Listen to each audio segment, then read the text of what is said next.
शरण फुल्ल मल्लिका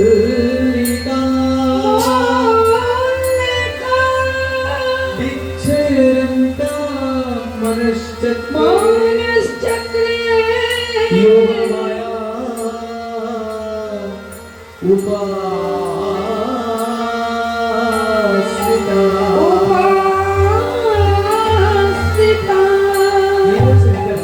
প্রথম রাস পঞ্চামতে শ্রীমদ্ ভাগবতে যেটা লেখা আছে যে মা যোগমায়া তোমাকে আমি আশ্রয় করি, তোমাকে ঘুরতে সাহায্য করো এবং সেই ব্রজরমণীগণকে তুমি তাদের সাহায্য করো। কিভাবে করলে আমি তাদের মনোবাসনা করতে পূরণ করতে পারি। রাস মানে কি? র হচ্ছে জীবাত্মা, স হচ্ছে পরমাত্মা, তাদের মাঝখানে আকারটাই হচ্ছে মায়া। তাই যখন জীবাত্মা পরমাত্মার সঙ্গে মিলিত হয় তাকেই বলছে রাস। তাহলে আমরা গোবিন্দ দাস যিনি হচ্ছেন পদকর্তা গানটাকে বেঁধেছেন, কিভাবে রাসলীলা হয়েছে বর্ণনা মেইন যে গান আমরা যাচ্ছি শারদ চন্দ্র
বৃন্দাবনে কি চাঁদ আছে? রাই চাঁদ আর শ্যাম চাঁদ। আজ আকাশের চাঁদও তার কাছে কিছু না, কিন্তু সে তৈরি হচ্ছে আজ গোবিন্দ। সেই মুহূর্ত যখন যুগল হবে সেই চাঁদও আজকে সেই সেবা করার সুযোগ পাবে। তখন কি হচ্ছেন প্রভু এই যে পরিবেশ দেখে তিনি বলছেন হে রে রাতি ওই ছলওয়াতি হে রাতি ওই ছলওয়াতি মেরা তো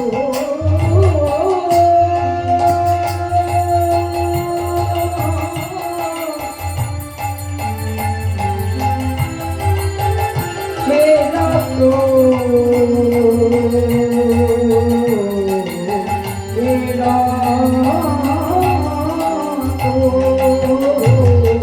तो मेरा तोड़ाते ओए जनमाते हे रे तेरा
প্রথম তো চার উঠেছে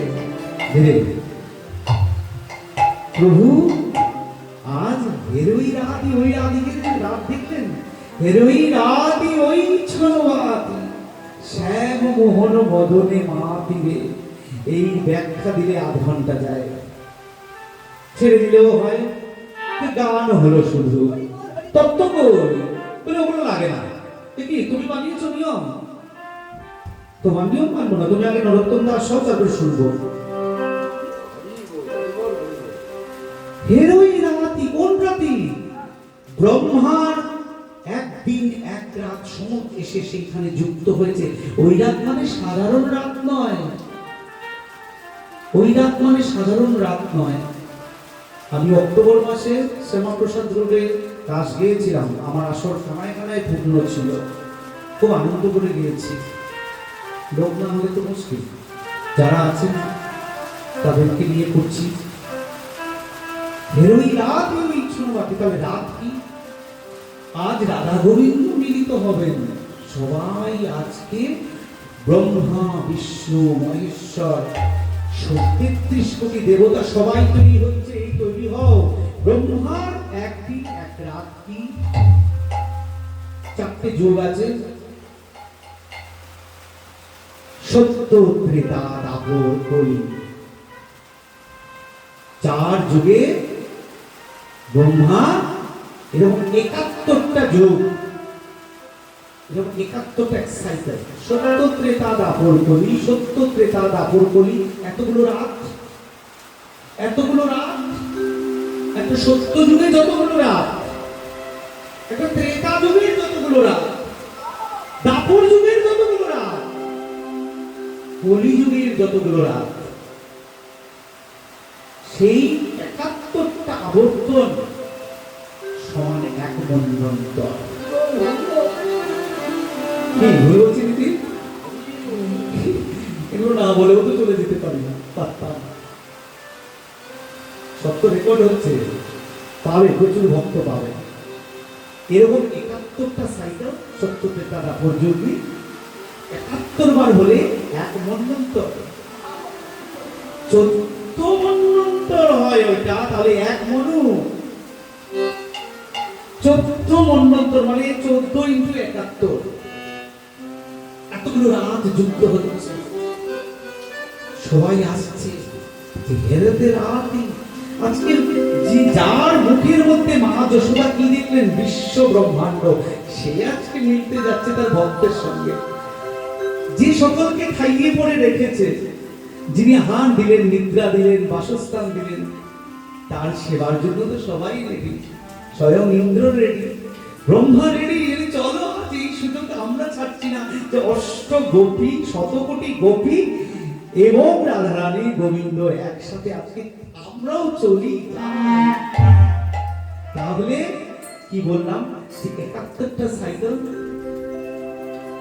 এক মন্বন্তর, সেরকম 14টা মন্বন্তর মিলে ব্রহ্মার এক রাত্রি।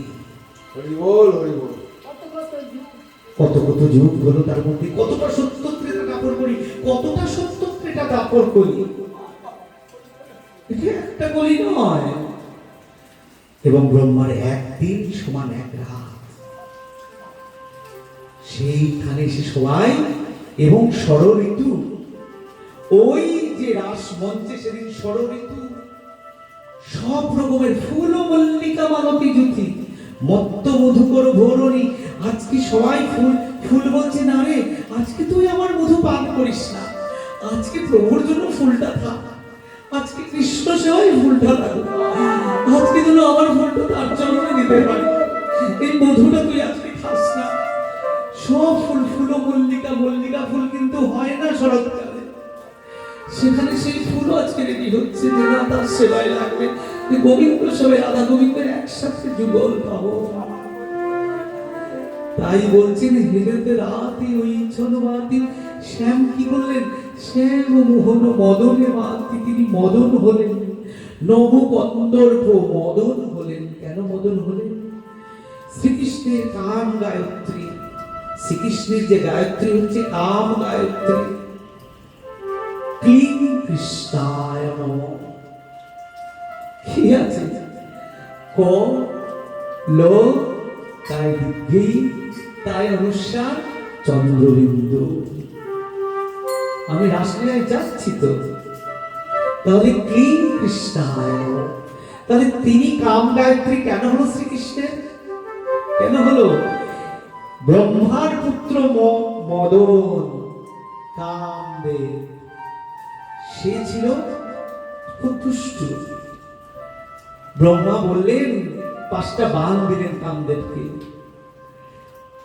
মদন, মোহন, মাদন, স্তম্ভন, শোষণ। নাও বাছা, এই বাণগুলো রাখো, পৃথিবীতে যাও, সৃষ্টি তৈরি করো, সৃষ্টি, সৃষ্টির জন্য এটা ভালো করে যত্ন করে রাখো। বাণগুলো পেয়েই কামদেব প্রথমে তার বাবার উপর মারল, ব্রহ্মার উপর। ব্রহ্মা বলছে, পুত্র কি করছিস, এটা কি করছিস? বলে, দেখি দুষ্ট যদি সন্তান হয়, যা হয়। ব্রহ্মার মধ্যে কাম আবেশ হলো, তিনি তার কন্যা সন্ধ্যা, তার প্রতি ধাবিত হলেন, আকর্ষিত হলেন। বলছে, বাবা তুমি এই কাজ করছো, বাবা হয়ে মেয়ের সঙ্গে। বলছে, এই যে তোর দাদার কাজ, আমি কি করবো মা? তারপরে সন্ধ্যার প্রভাবে ব্রহ্মার মোহ কাটলো। তখন ব্রহ্মা বর দিলেন, সন্ধ্যা তুই আজকে যে পরীক্ষায় পাশ করেছিস, যেটা ফেস করেছিস, তোকে আমি আজকে আশীর্বাদ দিলাম যে প্রতিটি ঘরে ঘরে সন্ধ্যা প্রদীপ তুই হয়ে চলবি তুলসী গাছের তলায়। নিতাই গৌর হরি। সেই মদন, সেই কামদেব আজকে ভাবছে যে বাহ, বেশ সুন্দর, ওই গোপিনী আসবে, মেয়েরা আসবে, আর শ্রীকৃষ্ণ পুরুষ, দুর্দান্ত একটা সুযোগ। আমি আজকে সেই 5টা বাণ ছাড়বো শ্রীকৃষ্ণের দিকে। মদনও রেডি হয়েছেন, কিন্তু সেই বাণগুলো শ্রীকৃষ্ণের পায়ে ফুল হয়ে গিয়ে পড়ল। তাই তিনি হলেন নবকন্দর্প। কোনো কাম ছিল না সেই রাসমণ্ডলে। নিষ্কাম প্রেমের সাধিকা সেই রাধারানী এবং ব্রজগোপী তাদের সমস্ত কিছু দিয়ে সেদিন চরণ সেবা করেছিল। তাই কি বলছেন যে হেরই রাতি হইছেন বাতি শ্যাম মোহন মোহম্মদের মাতি। এরপরে লাইন কি বলছেন, শোনত গোপী প্রেম রবি, শোনত গোপী প্রেম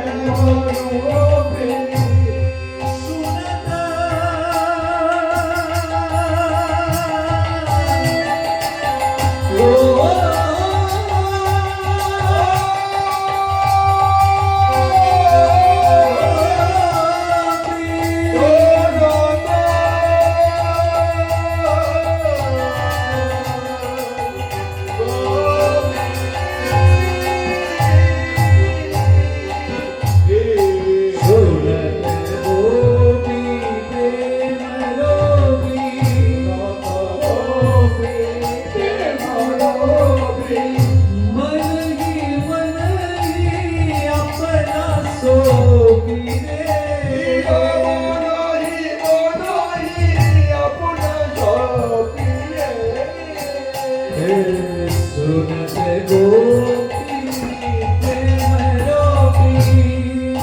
শোনত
একবার কৃষ্ণ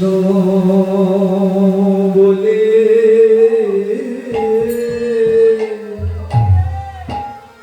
চলে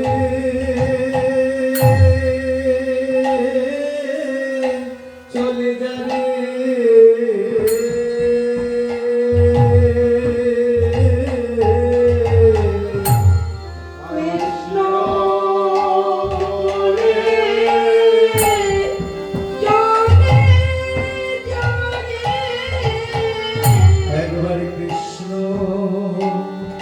কৃষ্ণ বলে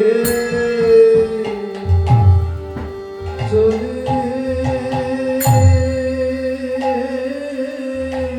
চলে যাবে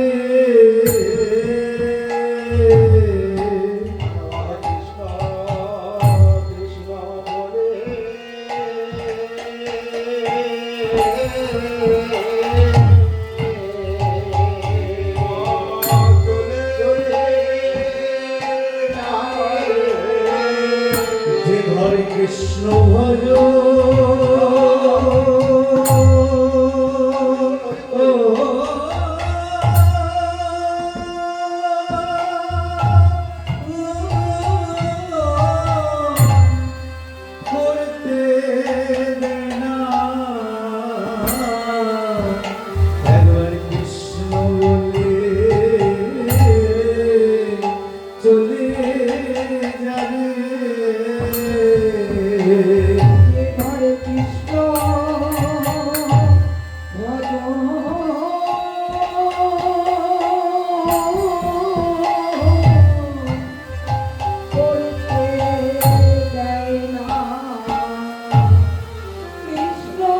এবারে কৃষ্ণ ভজ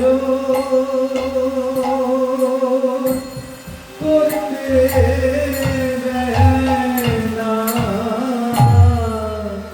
একবার কৃষ্ণ বলে চলে যাবে।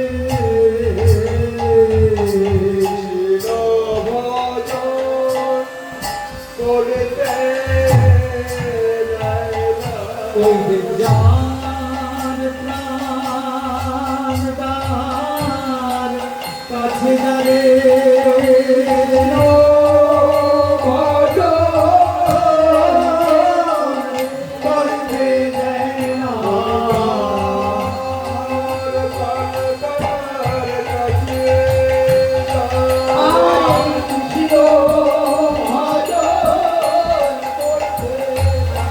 ওই যে যার প্রাণ তার কাছে যারে হরে কৃষ্ণ ভজন করতে যায় না। ওই যে যার প্রাণ তার কাছে যারে কৃষ্ণ ভজন করতে যায় না। হে গোবিন্দ সেবা করতে দেয় না। কৃষ্ণ ভজন করতে যায় না। হে গোবিন্দ প্রাণ তার কাছে যায়। হে যার প্রাণ তার কাছে যায়। কৃষ্ণ ভজন করতে যায় না। যার প্রাণ তার কাছে যায়। কৃষ্ণ ভজন করতে যায় না। যার প্রাণ তার কাছে যায়।